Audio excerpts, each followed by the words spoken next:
Good morning student. Chapter number 4 admission of partner का सबसे important topic हम आज स्टार्ट कर रहे हैं, revaluation of assets and liability.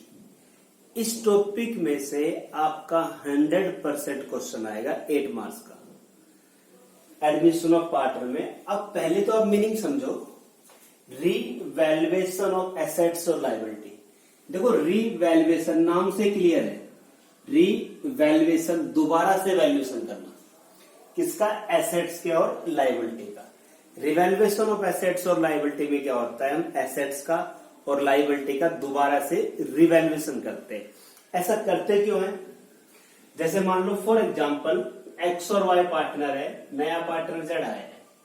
X और वाई ने बिजनेस स्टार्ट करा 2010 में, एक्स और वाई ने बिजनेस स्टार्ट करा 2010 में, नया पार्टनर आ गया 2019 में। अब एक प्रिंसिपल था हमारा cost concept, cost principle. Cost concept के अकॉर्डिंग क्या होता था कि हम एसेट्स को उस वैल्यू पर रिकॉर्ड करते थे जिस वैल्यू पर हमने उसको परचेज कराया। कॉस्ट कंसेप्ट बोल दो या कॉस्ट प्रिंसिपल बोल दो, उस रूल के अकॉर्डिंग हम एसेट्स को उस वैल्यू पर रिकॉर्ड करते थे जिसमें हमने उसको परचेज कराया। मान लो फॉर एग्जांपल हमने कोई लैंड परचेज करी है 5 लाख की, 2 लाख 10 में। हो सकता है 19 में उसकी वैल्यू 50 लाख हो जाए। और ऐसे ही मान लो हमने कोई 5 लाख की मशीन खरीदी है, हो सकता है आज उसकी वैल्यू 50,000 हो जाए। तो एसेट्स और लायबिलिटी की वैल्यू इतने साल के बाद चेंज होगी। अगर एसेट्स की वैल्यू बढ़ी है तो ओल्ड पार्टनर्स को प्रॉफिट हो गया, और एसेट्स की वैल्यू कम हुई है तो ओल्ड पार्टनर को लॉस हो गया। अब नया पार्टनर जो भी पेमेंट करेगा वो आज की वैल्यू के हिसाब से करेगा। नया पार्टनर जो भी पेमेंट करेगा वो आज की वैल्यू के हिसाब से करेगा। इसलिए हम एसेट्स और लायबिलिटी का दोबारा से रिवैल्यूएशन करते हैं, जिसको हम बोलते हैं revaluation of assets and liabilities. क्यों होता है? क्लियर हो गया भाई। नया पार्टनर जब फर्म में आएगा तो नए और ओल्ड पार्टनर दोनों ही ये चाहते हैं कि एसेट्स की वैल्यू आज के हिसाब से प्रेजेंट वैल्यू निकाल दी जाए। देखो भाई, रिवैल्यूएशन अकाउंट, इसका दूसरा नाम है profit and loss adjustment account. Revaluation accounts बोल दो या प्रॉफिट एंड लॉस एडजस्टमेंट बोल दो। नेचर की बात करें तो इसका नेचर है नॉमिनल अकाउंट। नेचर की बात करें तो रिवैल्यूएशन अकाउंट कौन सा अकाउंट हो गया हमारा? Nominal account. और नॉमिनल अकाउंट का आपको रूल याद होगा, debit all expenses and losses, credit all income and gain. जो भी एक्सपेंसेस और लॉस है वो डेबिट करने हैं, जो भी इनकम है वो क्रेडिट करनी है। रिवैल्यूएशन सिर्फ एसेट्स और लायबिलिटी का रिवैल्यूएशन होगा, सिर्फ एसेट्स और लायबिलिटीज का।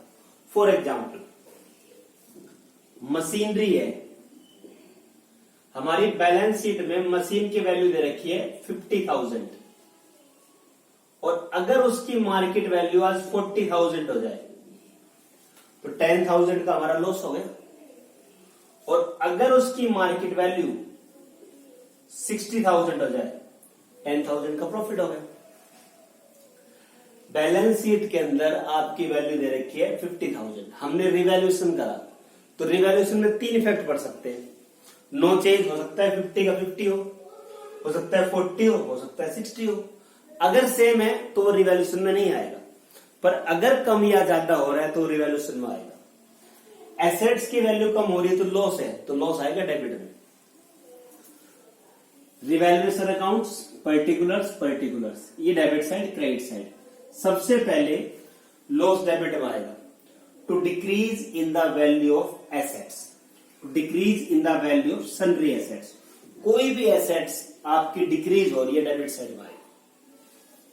By increase in the value of sundry assets, अगर कोई भी एसेट्स की वैल्यू बढ़ रही है वो क्रेडिट में आएगी। सिंपल सा है, एसेट्स की वैल्यू बढ़ रही है तो प्रॉफिट हो गया क्रेडिट में, एसेट्स की वैल्यू कम हो रहा है तो लॉस डेबिट में। ध्यान रखना, आएगा डिफरेंस। 50 से 40 10,000 10 डेबिट में आएगा, 50 से 60 10,000 क्रेडिट में आएगा। तो एसेट्स का पॉइंट क्लियर हो गया होगा आपका। एसेट्स इंक्रीज तो क्रेडिट साइड में, डिक्रीज डेबिट साइड में। जितना इंक्रीज या डिक्रीज है वो आएगा। अब लाइबिलिटीज की बात करते हैं।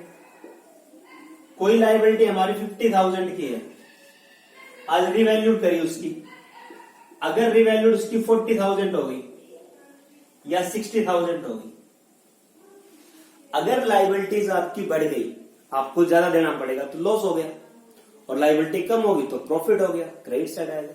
लॉस कहां पे है? डेबिट में। To increase in the value of sundry liability, to increase in the value of sundry liability, अगर लाइबिलिटी बढ़ रही है लॉस हो गया, डेबिट साइड आएगा। By decrease in the value of sundry liability, by decrease in the value of sundry liability, liability की value कम हो रही है, क्रेडिट साइड आएगा। तो पॉइंट आपको क्लियर हो गए होंगे दो ही। फिलहाल मैं एसेट्स और लाइबिलिटी का 2 पॉइंट ले रहा हूं। देखो नॉमिनल अकाउंट है, प्रॉफिट क्रेडिट साइड आएगा। प्रॉफिट कब होगा? एसेट्स की वैल्यू बढ़ जाए और लाइबिलिटी की वैल्यू कम हो जाए। लॉस कब होगा? एसेट्स की वैल्यू कम हो जाए और लाइबिलिटी की वैल्यू बढ़ जाए। Last point, unrecorded assets. कुछ एसेट्स ऐसी होती है जिनको हम बुक्स में रिकॉर्ड करना भूल गए या गलती से वो रिकॉर्ड करना रह गई है, उनको हम बोलते हैं unrecorded assets. Unrecorded assets company के लिए प्रॉफिट हो गया, क्रेडिट साइड आएगा। नॉर्मली कोई भी एसेट्स जिसको हम बुक में लिखना भूल गए वो अनरिकॉर्ड होती है, फिर भी आपको क्या क्या मिलेगा? Prepaid expenses, accrued income, investment, typewriter, computer, ये 5 पॉइंट आपको ज्यादा मिलेगा। Prepaid expenses, accrued income, computer, investment, typewriter, इनके चांसेस ज्यादा हो गए। तो अगर ये कोई अनरिकॉर्डेड एसेट्स है तो आप क्रेडिट साइड में। अनरिकॉर्डेड लाइबिलिटी डेबिट साइड में। अनरिकॉर्डेड लाइबिलिटी भी कोई भी हो सकती है। नॉर्मली अनरिकॉर्डेड लाइबिलिटी मिलेगी या तो आउटस्टैंडिंग एक्सपेंसेस, अनर्ड इनकम या क्रेडिटर्स। नॉर्मली 3 ज्यादा मिलती है, आउटस्टैंडिंग एक्सपेंसेस, अनर्ड इनकम और हमारे क्रेडिटर्स। तो ये फॉर्मेट हो गया। 3 पॉइंट डेबिट में, 3 पॉइंट क्रेडिट में। प्रॉफिट से याद करो, नेचर याद करो, प्रॉफिट क्रेडिट साइड। प्रॉफिट कब होगा? एसेट्स की वैल्यू बढ़ जाए, लाइबिलिटी की वैल्यू कम हो जाए, अनरिकॉर्डेड एसेट्स, तीनों प्रॉफिट। लॉस कब होगा? एसेट्स की वैल्यू कम हो जाए, लाइबिलिटी की वैल्यू बढ़ जाए, अनरिकॉर्डेड लाइबिलिटी। अब हम टोटल करेंगे। अगर क्रेडिट साइड ज्यादा है, मान लो फॉर एग्जांपल इन तीनों का टोटल 50,000 आ रहा है, और डेबिट साइड इन तीनों का टोटल हमारा 30,000 आ रहा है। क्रेडिट साइड ज्यादा आ गया, 50 में 30 घटाओ, कितना प्रॉफिट बच गया? 20 पार्टनर में डिस्ट्रीब्यूट हो जाएगा।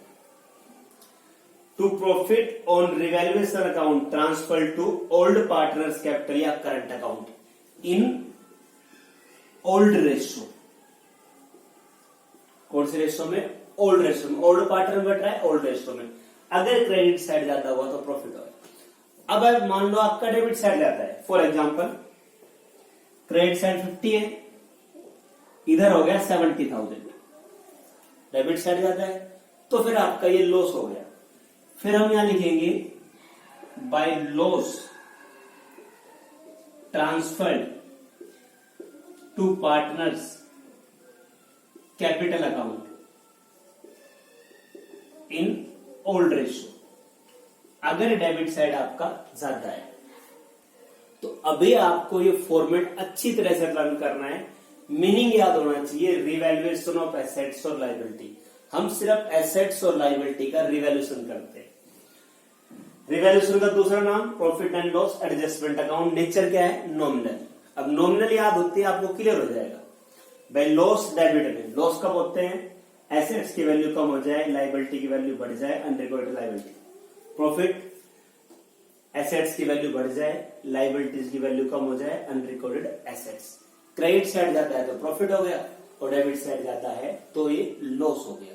तो ये हमारे पॉइंट हो गए। एक चीज और ध्यान रखना कि यहां जो वैल्यू आएगी वो डिफरेंस आएगा। जैसे मान लो मशीन पहले 50 थी, अब 40 हो गया, कितना कम हो गया?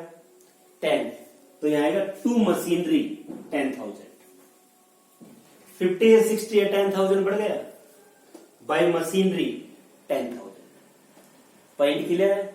ये फॉर्मेट आपको अच्छी तरह से समझना है, उसके बाद आप नोटबुक में नोट करो। अभी ये फॉर्मेट और चलेंगे, कुछ पॉइंट इसके और इम्पोर्टेंट है, उसके बाद आएगा पार्टनर्स कैपिटल अकाउंट, फिर हम इसके न्यूमेरिकल करेंगे। तो ये टॉपिक इंपॉर्टेंट है, 100% आपका लॉन्ग क्वेश्चन इसमें से आपका आएगा, तो अच्छी तरह से कर लेना। बाकी हम नेक्स्ट लेक्चर में करेंगे। Thank you student.